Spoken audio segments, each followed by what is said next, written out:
Cardiac cycle normal duration of each cardiac cycle 0.8 second. अब cardiac cycle की duration कितनी होती है? 0.8 सेकेंड होती है।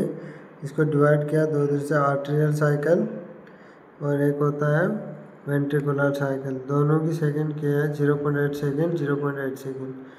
आर्टेरियल डायस्टोलिक होता है 0.7 सेकेंड का, आर्टेरियल सिस्टोल होता है 0.7 सेकेंड का। देखो वैसे वेंट्रिकुलर सिस्टोल हो गया 0.3 सेकेंड, वेंट्रिकल डायस्टोल हो गया 0.5 सेकेंड का। नॉर्मल कार्डियक साइकिल है ये। इसमें आर्टेरियल वेंट्रिकुलर PQRS-T ये वेन देख रहे हैं।